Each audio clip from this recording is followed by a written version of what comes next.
नमस्कार, स्वागत है आपका न्यूज 69 में। मैं हूं आपके साथ अंकिता और बढ़ते हैं इस वक्त की बड़ी खबर की ओर। मध्य प्रदेश की राजधानी भोपाल की मध्य विधानसभा से विधायक मसूद को दोबारा कांग्रेस द्वारा प्रत्याशी चुना गया है। प्रत्याशी चुने जाने के बाद से विधायक मसूद अपनी विधानसभा में काफी सक्रिय नजर आ रहे हैं और साथ ही मध्य विधानसभा की जनता का भी भरपूर सहयोग मिल रहा है।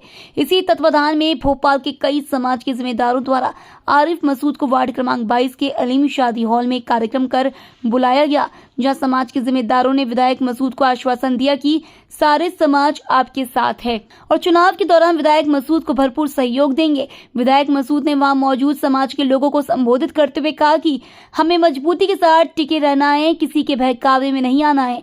हमारे अपनों को ही बरगला कर निर्दलीय चुनाव लड़वाने की कोशिश की जा रही है। मैं बस यही चाहता हूं कि मेरे द्वारा जो अपनी विधानसभा में विकास कार्य किए गए हैं, जैसे संजीवनी क्लिनिक मेरे द्वारा बनवाए गए और कई काम ऐसे भी हैं जो सब आपके सामने हैं, इनको सबको ध्यान रखते हुए आपके भाई को दोबारा मध्य विधानसभा से विजयी बनाएं। भोपाल से न्यूज 69 के लिए आदिल खान की रिपोर्ट। बैठे हुए हैं और बहुत लंबी चौड़ी बात न करते हुए आप सबको मकसद मालूम है कि हम सब यहाँ पर क्यों बैठे हुए हैं। और जैसा कि चुनाव होने जा रहा है 17 तारीख को, उससे पहले हम सब आरिफ मसूद निंदा से डरने वाला नहीं है।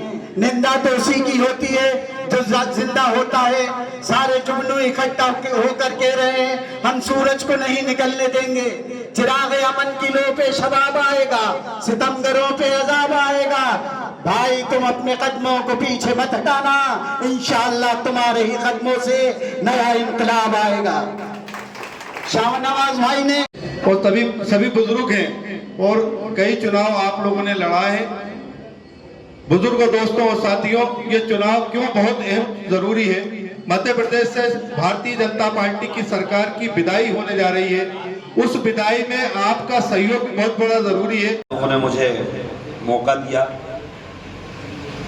अल्लाह का शुक्र अदा करा। आज 5 साल पूरे हो गए। बहुत हालात आए, कोरोना आया। कोरोना में एक वक्त ऐसा आया कि जमात के ऊपर उंगली उठी, फिर एक वक्त ऐसा आया कि कुर्बानी का मसला आया, उसके बाद दीगर परेशानियां आपके सामने सब है। मैंने किसी मसले पर भी पीठ नहीं दिखाई और ये ख्याल नहीं करा कि दूसरे वोटों का क्या होगा। मैं अपनों के लिए लड़ना, भाई ये तो आप लोगों ने सबने सुना। मैंने कहा मैं जमात वाला हूँ। जब सब डर रहे थे तो मैं कह रहा था मैं जमात वाला हूँ। फिलिस्तीन का मामला आया, मैं कहा मैं फिलिस्तीन के साथ हूँ। आप सल्लल्लाहु अलैहि वसल्लम की शान में गुस्ताखी हुई, पूरा शहर पूरा हिंदुस्तान शांत बैठा था। अपन लोग मैदान में थे, आप और मैं मैदान में थे। मैंने एक नुमाइंदगी ऐसे कहा मैं तो करूँगा जो बनेगा। ये सारी बात बताने का मकसद एहसान जताना नहीं है, यह आपके जहन को रोशन करना है कि आपको समझना चाहिए जो आपने आदमी बनाया वो आपका कितना मजबूत है। उस लाइन पर, जिस लाइन पर आप लोगों ने तय करा, उसने उस लाइन से समझौता नहीं करा, डरा नहीं, घबराया नहीं। आगे मुस्तकबिल में क्या होगा उसके लिए नहीं घबराया। सड़क नाली ये काम तो सब करे। 2 साल पार्षद नहीं रहे, सारा काम वो भी करा, मेरे तमाम साथी लगे रहे। ये सब हमने अपना काम पूरा कर दिया। अब जिम्मेदारी आपकी है। दोबारा कांग्रेस पार्टी ने भरोसा दिलाया, दोबारा मैदान में भेज दिया, वापस आ गए। अब अगले 5 साल का सीन क्या होगा ये 17 को आप लोगों को तय करना है। हमारा यकीन है, आपका भी एतमाद है कि अल्लाह ने इंशाअल्लाह हम लोगों के लिए बेहतर ही लिखा होगा, क्योंकि हमने अपनी तरफ से, अपनी ज़ात से ये कोशिश करी कि लोगों की कम तकलीफ़ों को किया जाए, हक तलफी कम हो, दिल आज़ारी कम हो। लेकिन इंसान कभी किसी से दिल आज़ारी भी हो गई होगी, कोई ना कोई रह भी गया होगा। किसी ने मुझसे बहुत तवक्कात लगा लिए होंगे, उम्मीद से ज़्यादा उसने लगा लिए होंगे। मोहब्बत की बुनियाद पर मैं उस पर खरा भी नहीं उतराऊँगा। लेकिन ये सब चीज़ें बहुत छोटी हो जाती हैं जब लड़ाई जुल्म और मजलूम के बीच खड़ी हो जाती है। फिर इंफरादी मकसद हट जाता है। इज्तिमाई मकसद आगे आ जाता है, और जब इज्तिमाई मकसद आगे आ जाता है तो फिर इंफरादी लोगों को सोचने पे मजबूर होना चाहिए। हमारा काम बहुत बड़ा है, पूरे सूबे के हालात आप सब ने देखे, जो बिरादरियों के जिम्मेदार हैं, बाहर की बिरादरियों से राब्ता होगा, जितने आप बैठे हो, मैं आपका भाई हूं। आप एक बार अपनी बिरादरियों के बाहर के लोगों के जिम्मेदारों से सिर्फ फोन कर ये पूछना, 10-5 लोगों के नंबर ले लेना, तो यकीन जानिए 10-5 लोगों से आप बात करोगे तो 80% लोग ये कहेंगे कि हमारे अगर हालात आए तो आरिफ मसूद ने हमारी भरपूर मदद करी। कोई सूबे का कोई इलाका नहीं छोड़ा, वहां मुझे वोट नहीं चाहिए था, स्वागत सत्कार कराने भी नहीं गए, ये शकील में घूमते फिर रहे हैं, 100 बार नाराज होगा उनके फला ने प्रोग्राम वहां का रखा है, यहाँ का रखा, चलो।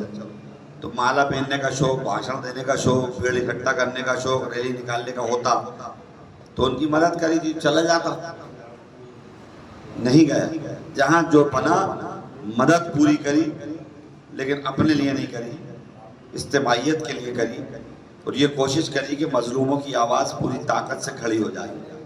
और अल्लाह का शुक्र है विधानसभा में नहीं झपके, आया मसला, एक मौका आया, आपने देखा इकबाल मैदान पे आप सल्लल्लाहु अलैहि वसल्लम की गुस्ताखी होने पर जब एहतजाज करा तो मुझे भुगतना पड़ा। वो दौर ऐसा था कि मुझे डराने की कोशिश की गई, मेरे मुकदमात ला गए, मेरे कॉलेज को जमींदोज करने का करा। ये सब वो काम था जो भारतीय जनता पार्टी का चरित्र है। भारतीय जनता पार्टी यही चाहती है, लेकिन आपको फख्र होना चाहिए कि आपने जिस लड़के को तैयार करा, अल्हम्दुलिल्लाह वो इतना मजबूत था कि हिंदुस्तान के बड़े से बड़े ताकतवर लोग बीजेपी की इन हरकतों से डर गए, लेकिन आपका बनाया हुआ बेटा डरा नहीं, इनको डरा दिया। एक मौका ऐसा आया, उस हालात के बाद विधानसभा में आमना सामना हुआ, शिवराज सिंह सामने थे, मैं सामने।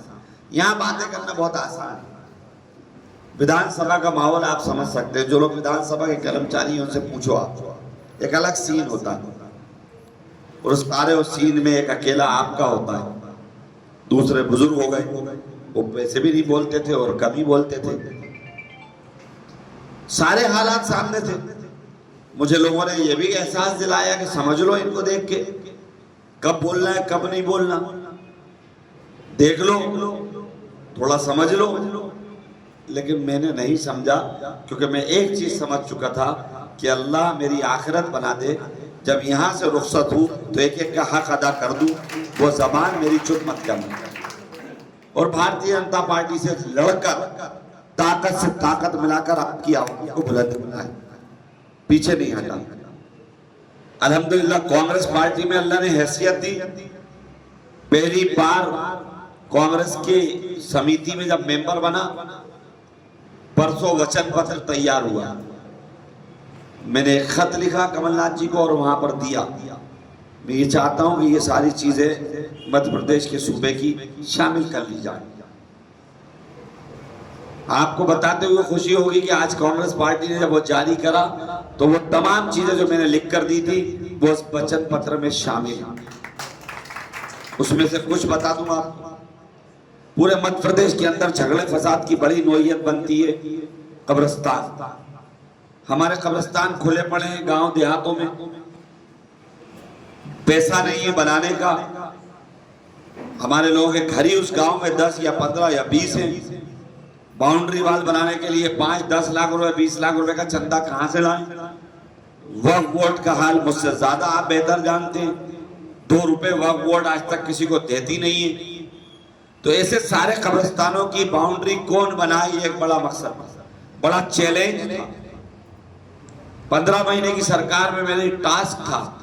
इस खबर पर आपकी क्या राय, हमें कमेंट सेक्शन में जरूर बताएं। तब तक के लिए धन्यवाद।